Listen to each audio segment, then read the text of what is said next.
Go ahead and eat it. It's only 1 day past the expiration date. Someone like you shouldn't be so picky." She said it quietly, low enough that only he could hear, then straightened up and smiled like nothing had happened. What Rebecca Hayes did not know was that Jacob Carter had already seen the date printed on the packaging before she ever set the tray down. He didn't raise his voice. He didn't make a scene. He simply looked at the expiration date, then looked at her and asked to speak with a manager. That was when the entire first-class cabin went still. The first-class cabin of Liberty Air Flight 214 was the kind of quiet that felt curated. Soft lighting ran the length of the overhead panels, and the seats were wide enough that passengers could extend their arms without touching the armrests of the row beside them. The air smelled faintly of something warm, recycled, and filtered, but still warmer than economy, and every few minutes a flight attendant moved through the aisle with the kind of practiced ease that made the whole operation look effortless. It was a long-haul route coast to coast, and the people seated in that cabin had paid enough to expect exactly this order, comfort, and the quiet assumption that they would be taken care of. Jacob Carter had not booked this ticket for himself. The company had arranged it, a last-minute upgrade tied to a business meeting that couldn't be rescheduled.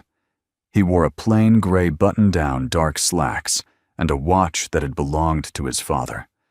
Nothing about him announced wealth or rank. He carried a laptop bag that had seen better days and kept it under the seat in front of him rather than in the overhead bin. He had taken the window seat settled in without asking for anything and spent the first 20 minutes of the flight reviewing documents on his laptop. He was 41 years old and had learned a long time ago that making noise was usually the least efficient way to get anything done. The other passengers in first class carried themselves the way people do when they've grown accustomed to being noticed. A man in a charcoal suit made phone calls until the crew asked him to stop, then typed with visible urgency instead. A woman near the front accepted a glass of champagne before the plane had even leveled out and held it with the relaxed certainty of someone who had done this many times. The cabin was full, but it had the atmosphere of a room where everyone was pretending the others didn't exist. Jacob fit into that without effort. He wasn't pretending, he simply didn't need anything from any of them. Rebecca Hayes had worked the first-class cabin for Liberty Air for nearly 11 years. She knew every detail of the service sequence, which passengers to greet first, how to read a mood before a person opened their mouth, when to offer another drink, and when to disappear.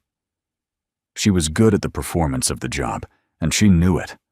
The problem was that over the years, the performance had begun to feel like the only thing required of her.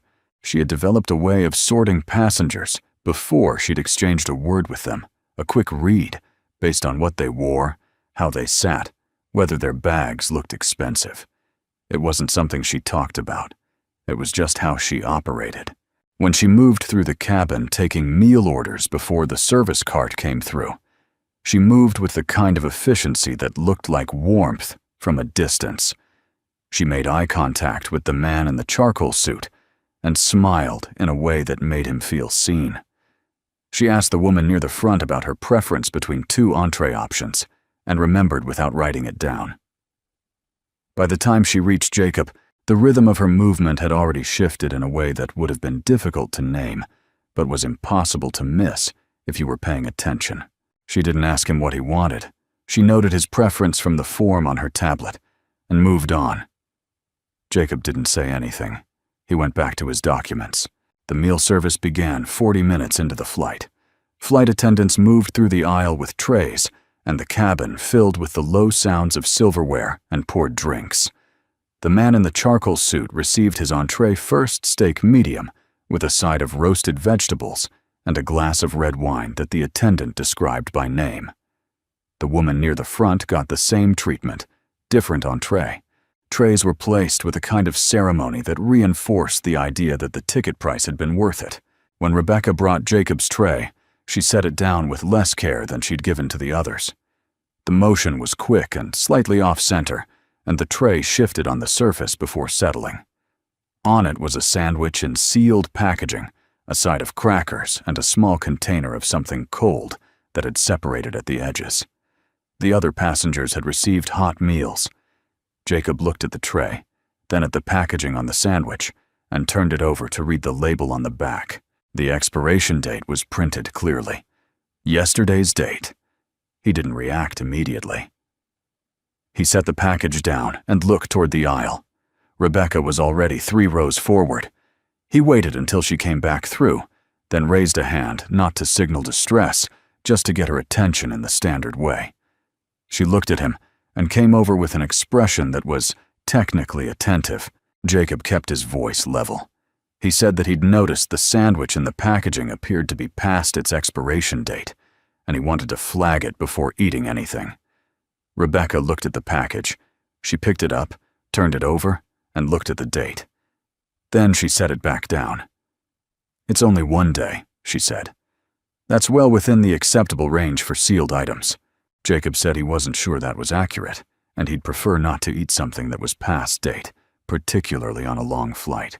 Rebecca's expression didn't change, but something in it tightened. She said, "I understand your concern," in a tone that communicated the opposite. Then she said that the packaging was sealed, that the product was safe, and that if he had a serious allergy or health concern, he should have disclosed that when booking. The last sentence wasn't relevant to anything he'd said. It was just a door she'd opened to make the exchange feel like his problem. Jacob looked at the tray again. He looked at the other passengers around him, the warm plates, the wine, the small, careful details of a service he was nominally part of. Then he looked back at Rebecca. "I'd like to speak with whoever is managing this cabin," he said. He didn't raise his voice. He didn't lean forward or change his posture. He just said it the same way he might ask for directions. Rebecca said she was managing this section of the cabin. Jacob said he understood that, and he would still like to speak with someone in a supervisory role. For a moment, Rebecca looked at him, the way people look at something they've decided is inconvenient. Then she said she would let the lead attendant know and moved on. 3 rows ahead of Jacob on the opposite side of the aisle, a woman in a dark blazer had been watching without appearing to watch. She'd heard the exchange, not every word, but enough. She looked at the sealed sandwich package on Jacob's tray, then looked away. Rebecca did not go directly to Angela Morris. She finished her pass through the cabin, refilled 2 glasses, and exchanged a brief word with Kevin Turner, the other attendant working the first-class section near the galley at the front. Kevin was younger than Rebecca by about a decade, still in the phase of his career where he deferred to the more experienced crew members on anything that felt like a judgment call. She told him there was a passenger in row 7 making noise about his meal. She used the word noise. Kevin nodded and said he'd keep an eye on it. It was another 6 minutes before Angela Morris appeared at Jacob's row. Angela had the kind of calm that came from having handled 1,000 things that could have gone wrong and mostly hadn't. She was polite and direct in the way that lit attendants learn to be the voice of the airline's standards, delivered without friction. She introduced herself and said she understood Jacob had a concern about his meal. Jacob turned the sandwich package over and showed her the expiration date. He said he'd like a replacement meal, something that matched what the rest of the cabin was receiving, and he wanted the expired item documented so the matter could be reported properly. Angela looked at the date. She looked at the tray. Then she said she would look into it and see what options were available. Jacob asked her what "look into it" meant in practical terms. She said it meant she would check with the galley on remaining stock and see what could be arranged. He said he appreciated that, and while she was doing that, he'd like confirmation that the expired item would be flagged for the airline's food safety log. Angela's expression stayed level, but something shifted in the quality of her attention. She said that was handled through standard procedures. Jacob said he understood and asked whether she could confirm it would be logged yes or no. She said yes. He thanked her. She took the tray and walked toward the galley. Jacob opened his laptop again. He pulled up his email, typed a short note to himself with the time, the flight number, and a description of what had happened, and then went back to the document he'd been reviewing before the service started. He was not angry. He was not performing calm. He simply operated that way, had for years. because he had learned that keeping the temperature of a situation stable was almost always more productive than letting it rise. What he didn't know yet was that Angela had not gone to the galley first. She had gone to Kevin, then to Rebecca, and the three of them had spent 4 minutes in a conversation he wasn't part of, working out a version of events that put the meal concern in one category and Jacob Carter in another. The cabin around him continued as normal. The man in the charcoal suit had finished his steak and was leaning back with his eyes closed. The woman near the front was on her second glass of something sparkling. The service moved through its sequence the way it was designed to, smooth and unhurried, and Jacob sat at the window with his laptop open and waited to see what version of a response he was going to get. He had photographed the expiration date before Angela took the tray. He'd done it quietly, phone angled down the way someone might check a message. The image was clear, the date, the packaging, the Liberty Air tray visible at the edge of the frame. He hadn't made a point of it. He just had it. That was how Jacob Carter operated. He didn't make noise. He documented. When Angela came back, she brought a different item, a cold wrap also sealed with a new expiration date that was current. She set it down and said that was the best she could arrange given what was available. She said it in a tone that suggested the matter was resolved. Jacob looked at the wrap. He looked at what the passengers around him were eating, meals that were still warm, actual entrees, the full service experience that the ticket included. He looked back at Angela and said he appreciated the replacement, but he wanted to note for the record that the cold wrap was not equivalent to what the rest of the cabin had received, and that he was going to follow up with the airline about the original item after the flight. Angela said that was his right. He said he knew. He thanked her and picked up the wrap. She walked back toward the galley. Somewhere behind her, 3 rows back on the opposite side of the aisle, the woman in the dark blazer was looking at her phone. On the screen, barely visible from any angle that wasn't directly over her shoulder, was a photograph. She had taken it quietly while Jacob was speaking with Angela, the expired packaging, the cold tray, the contrast with every other meal in the cabin, laid out in a single frame. She didn't do anything with it yet. She just held it. Jacob ate part of the wrap and set the rest aside. He finished the section of the document he'd been working on, saved it, and closed the laptop. Outside the window, the country passed underneath them at 37,000 feet, flat and brown and very far away. He looked at it for a moment, then leaned back and thought about the meeting that was waiting for him at the other end of this flight, the one that had required the last-minute booking in the first place. He was not thinking about Rebecca Hayes, or the expired sandwich, or Angela Morris, or any version of a confrontation. He had said what needed to be said through the appropriate channel. He had documented what needed to be documented. Whatever came next would come through the proper sequence, and he would handle it the same way he'd handled this, without theater, without escalation, one step at a time. What he couldn't know yet was that the proper sequence had already been redirected, and the next person to appear at his row would not be a flight attendant. The person who appeared at Jacob's row wasn't Angela Morris. It was Kevin Turner, and he came with the kind of body language that was designed to look neutral but wasn't.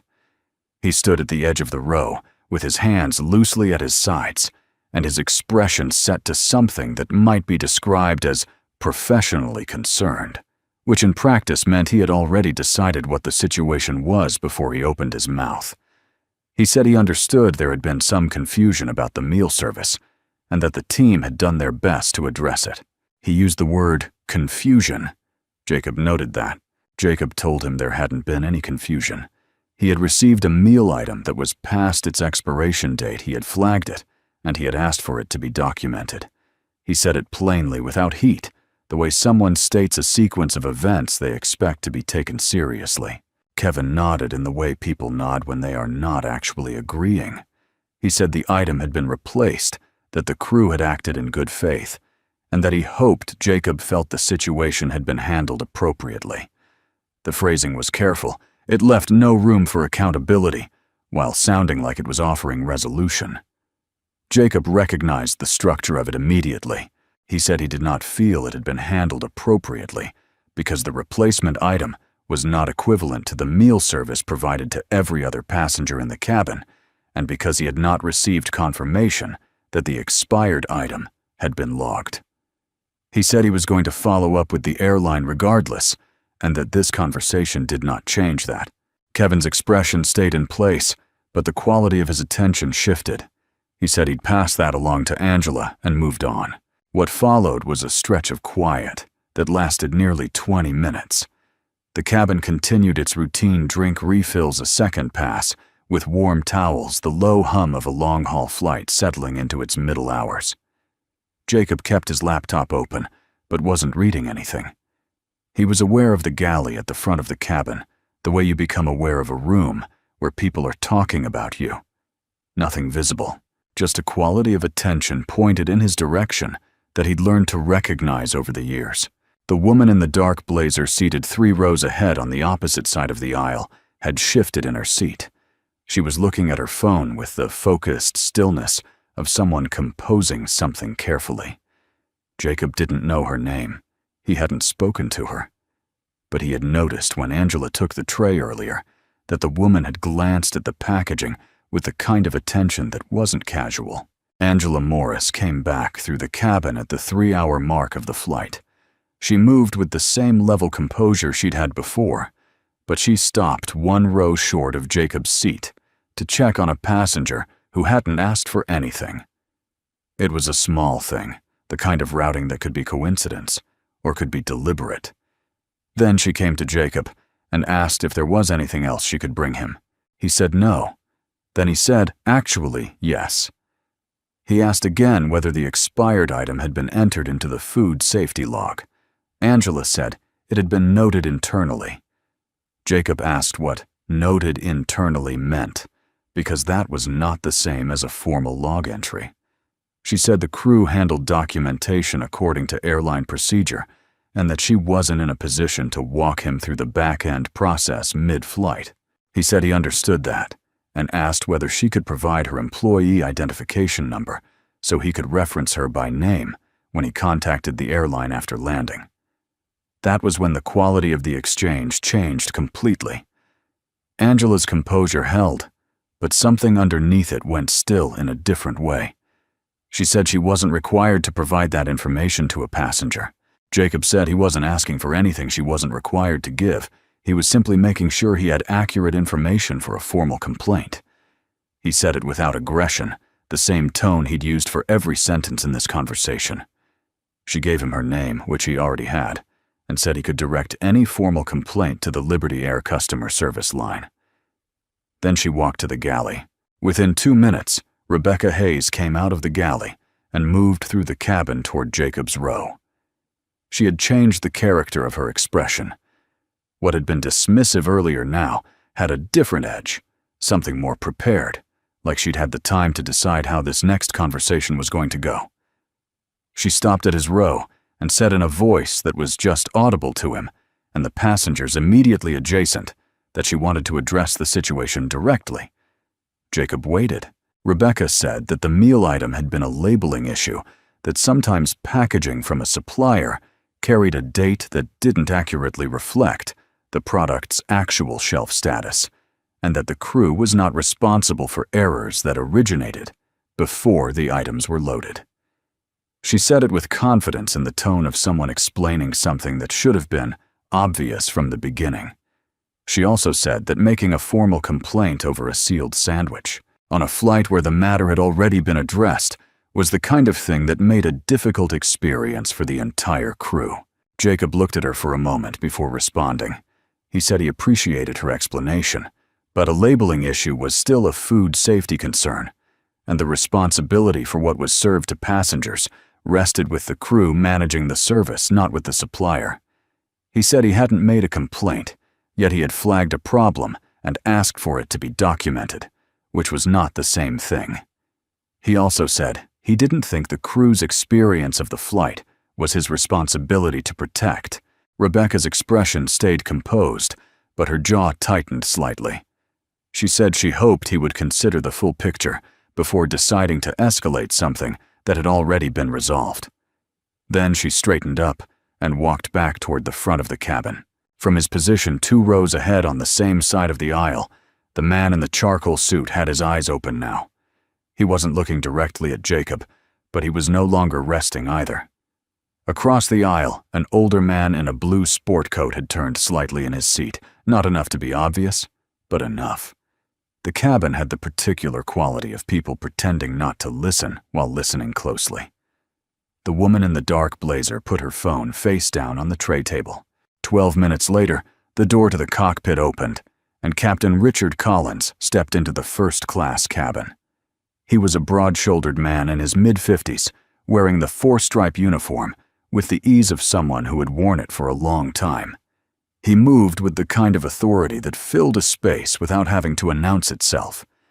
He came directly to Jacob's row and crouched slightly so that his eye level was closer to Jacob's, a practiced move, the kind designed to make a conversation feel private while still being visible to everyone around it.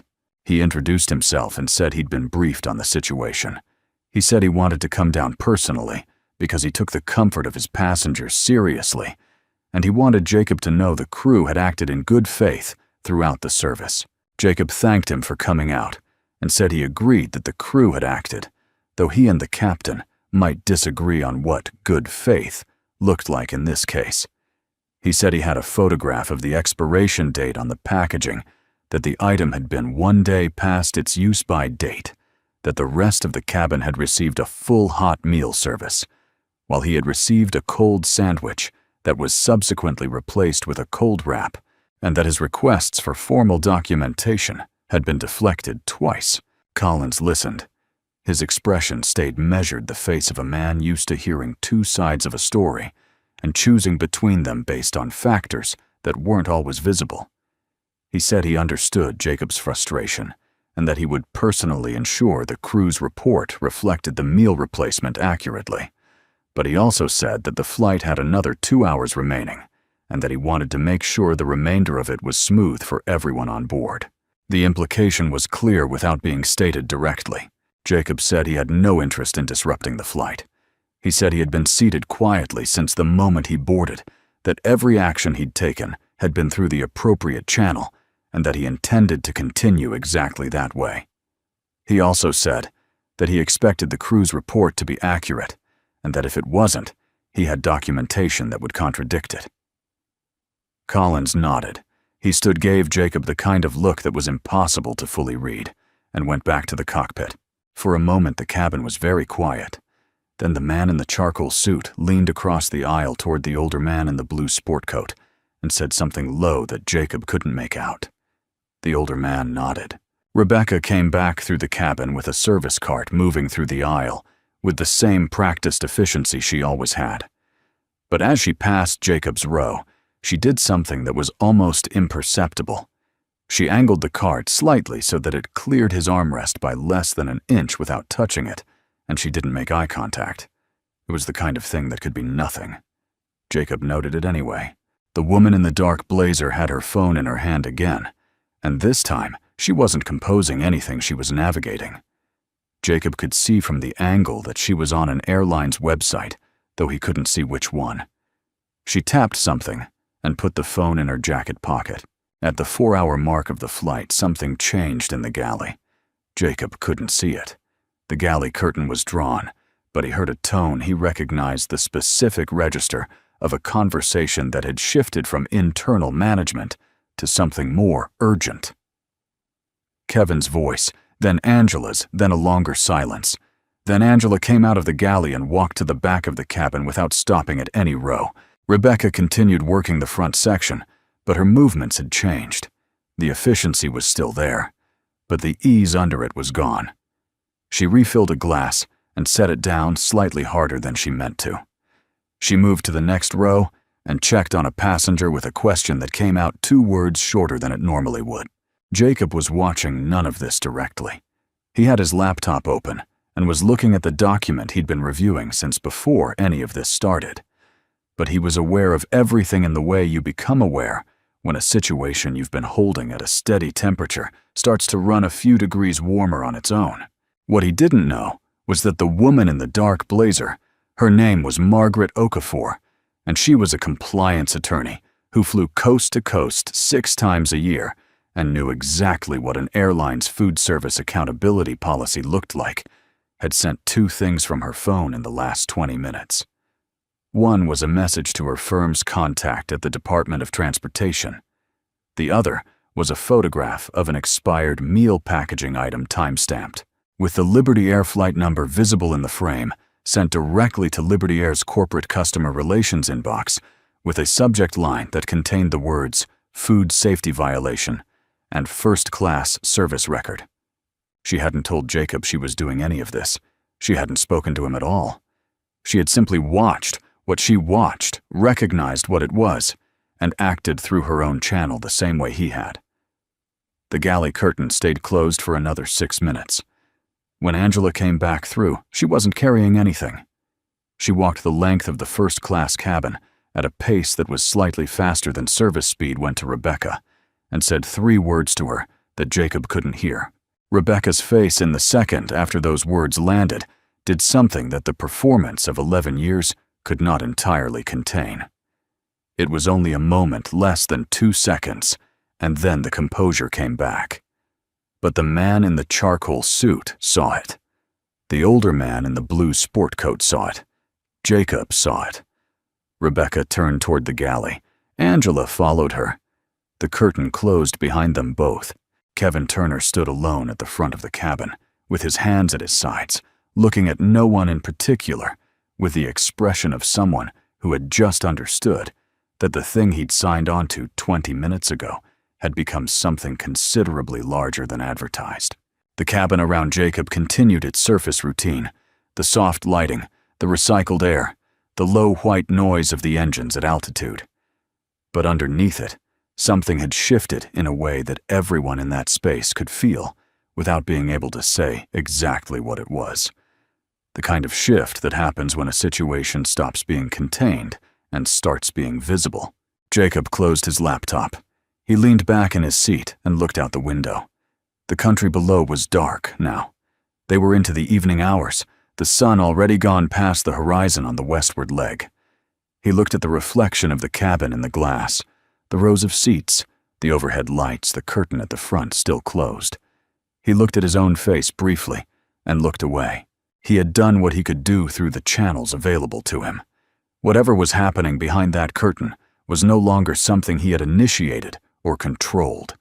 It was just the consequence of the thing that had already happened.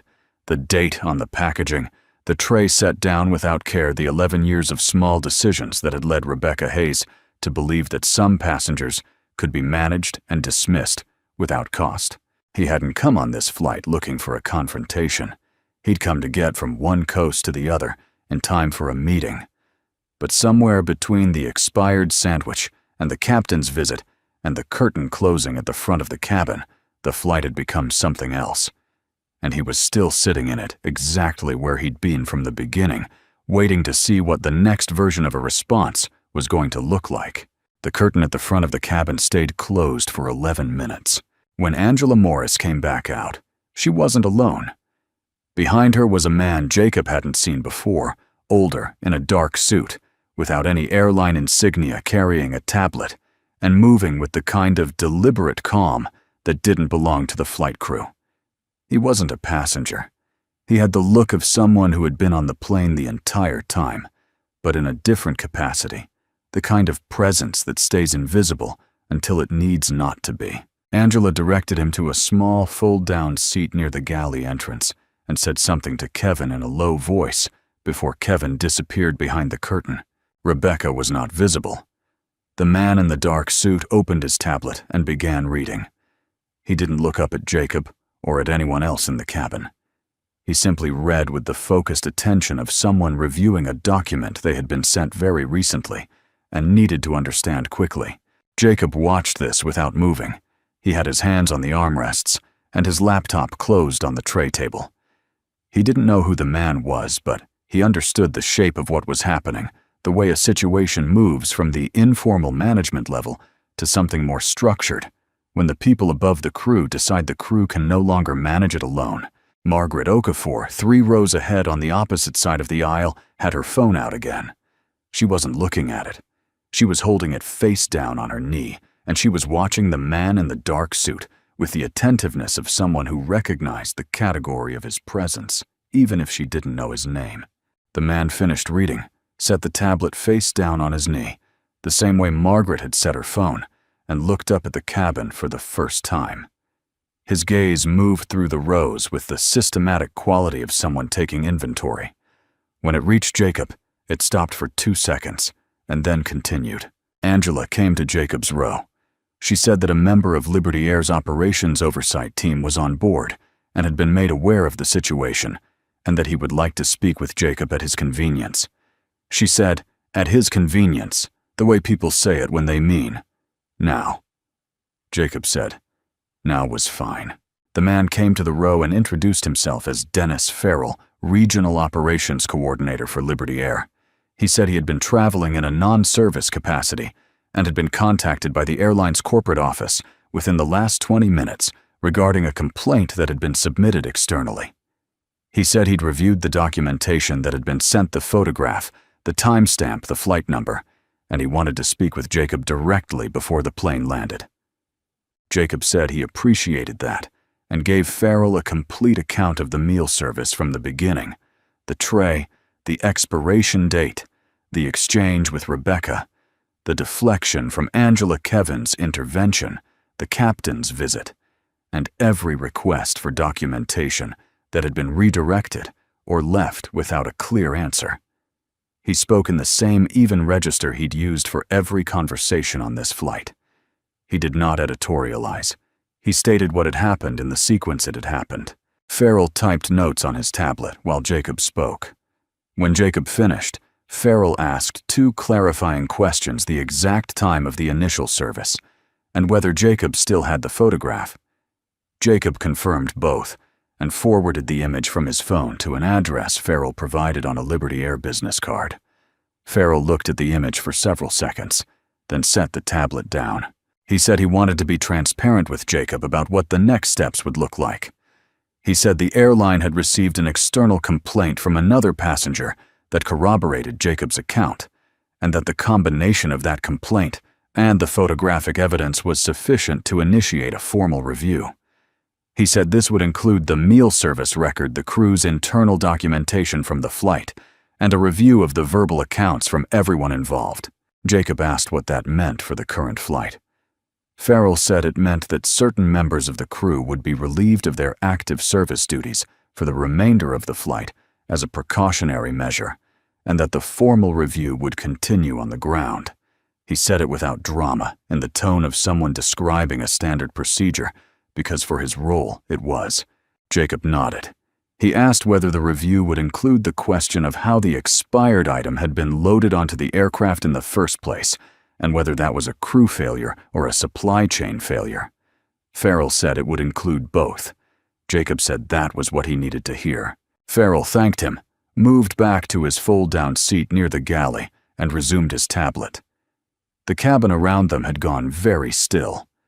The man in the charcoal suit was no longer pretending to rest.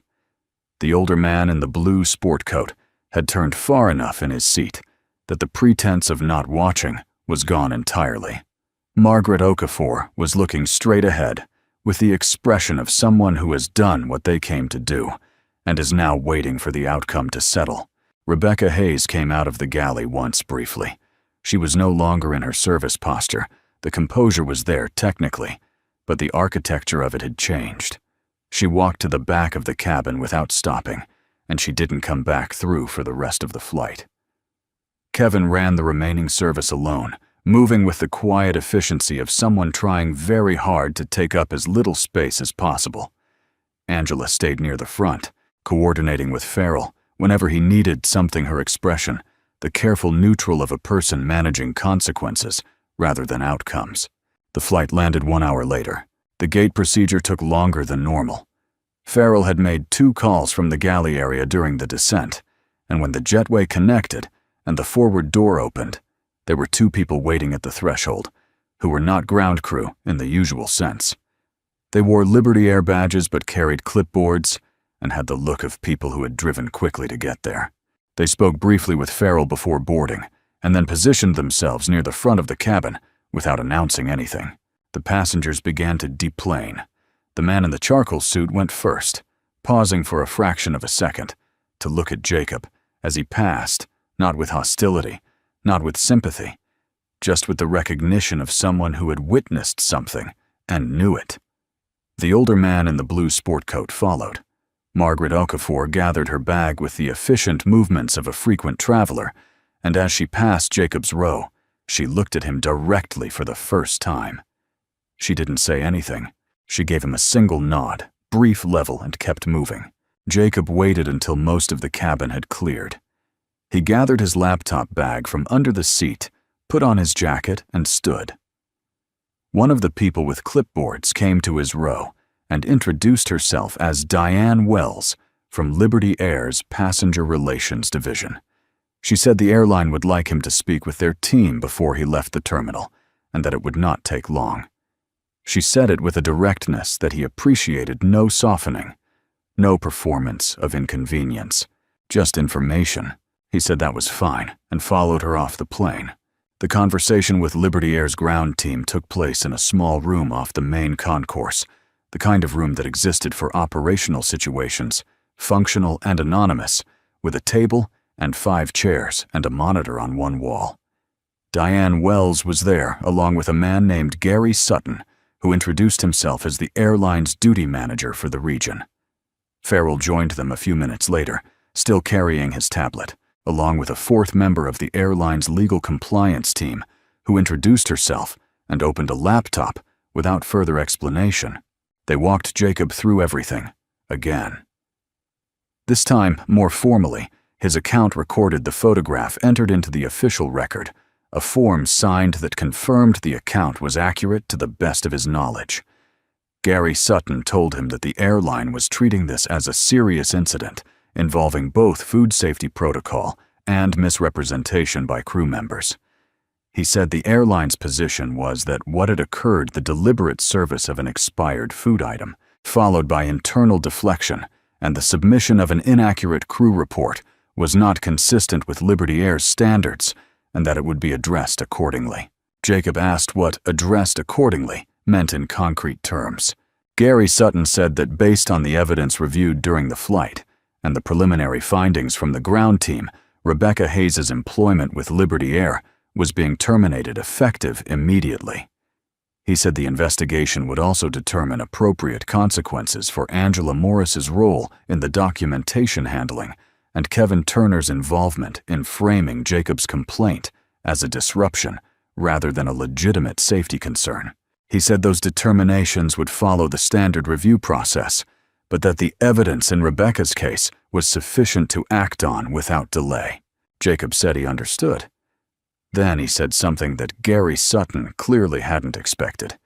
He said he didn't need anyone to lose their livelihood over a sandwich. He said it without irony, flatly, because it was true.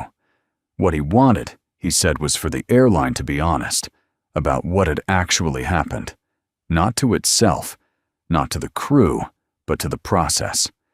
He said there was a version of this where one person got fired, the incident got quietly logged, and nothing upstream of it changed. He said that version wasn't acceptable to him. Gary Sutton looked at him for a moment. Then he said he understood and asked Jacob what he thought acceptable looked like. Jacob said it looked like a formal audit of the food loading and inspection process for first-class service, not just on this route, but across the relevant hubs. It looked like a review of how crew members were trained to handle passenger complaints, specifically whether that training encouraged documentation or deflection. And it looked like a public acknowledgement to the passengers on that flight that an incident had occurred and that it was being taken seriously. He said all of that in the same even tone he'd used for every other sentence on this flight and in this room. Not as a demand, as a statement of what would constitute an actual response, as opposed to a managed one. Diane Wells was typing. Gary Sutton had his hands flat on the table. Farrell was reading something on his tablet that Jacob suspected was the external complaint Margaret Okafor had submitted, now formally entered into the record alongside his own. The compliance team member typed steadily without looking up. Gary Sutton said the airline would commit to the audit and the training review, and that the formal acknowledgement to passengers would be issued within 48 hours. He said the termination of Rebecca Hayes was already in process, and that the broader investigation would be completed within 30 days, with findings shared internally across all relevant departments. Jacob said he understood the process and wasn't asking for an outcome. He was asking for the process to be real. Gary Sutton said he could make that commitment. Jacob thanked him and stood. Diane Wells walked him back out to the main concourse, handed him a reference number for the incident report, and said the airline would be in contact within 5 business days. She shook his hand firmly without the performance of apology, and he appreciated that too. He walked through the terminal toward ground transportation. The meeting he'd flown in for was early the next morning, and he had a hotel across from the conference center already booked. He had lost about 90 minutes to the debrief, which left him enough time to get there, eat something that had a current expiration date, and sleep for a reasonable number of hours before the day ahead. He thought about Rebecca Hayes for exactly as long as it took him to walk from the operations room to the exit, not with anger, not with satisfaction, just as a fact that had been set in motion and had now concluded through a process that was larger than either of them. He didn't know what her 11 years had felt like from the inside. He didn't know what accumulation of small decisions had led her to look at a passenger in a plain gray shirt and decide that person was someone who wouldn't push back. He knew only that she had been wrong about that, and that the wrongness had consequences, not because he had forced them, but because he had simply not allowed them to be erased. The airport was busy at this hour. People moved in every direction with the particular focus of travelers who knew exactly where they were going. Jacob moved with them, anonymous in the crowd, his laptop bag over one shoulder and his jacket over his arm. One more person in a terminal full of people getting from one place to another. He didn't look back at the gate. 3 months later, Liberty Air issued a revised food safety protocol across all domestic first-class routes. The document was internal, but a summary was published on the airline's website as part of a broader service quality update. It outlined new inspection requirements for all perishable items loaded onto aircraft, a revised crew reporting structure for passenger complaints, and a mandatory training module on service accountability for all cabin staff. The language was dry and institutional, the way policy language always is. But inside, it was the specific shape of what had happened on that flight, the date on a package the tray set down without care, the long sequence of deflections that had tried to make one man's legitimate concern disappear into the machinery of an organization protecting itself. Jacob read the summary on his phone while waiting for another flight on another route months after. He read it once, put his phone in his pocket, and picked up the coffee he'd bought from the terminal cafe. It was hot, correctly labeled, and exactly what he'd ordered. The boarding call came. He picked up his bag and walked to the gate. The thing he had understood from the beginning, and what Rebecca Hayes had not, was that respect was not a reward distributed based on appearance or assumption. It was a baseline, not earned by the price of a ticket, or the name on a credit card, or the quality of a carry-on bag. Just a baseline that every person in that cabin was owed, and that the absence of it was never actually invisible, no matter how practiced the performance of normalcy around it. He had not come on that flight to prove anything. He had not raised his voice, made a scene, or asked for anything he wasn't owed. He had simply refused to let the absence of something he was owed be treated as though it had never happened. And because of that refusal, steady documented and routed through every appropriate channel, something that had been wrong for longer than one flight had been made, at least in part, more right. That was enough. It didn't need to be more than that. He boarded the plane, found his seat, and settled in. The service began on time. The meal arrived hot, sealed, and current. He ate it without incident, opened his laptop, and got back to work.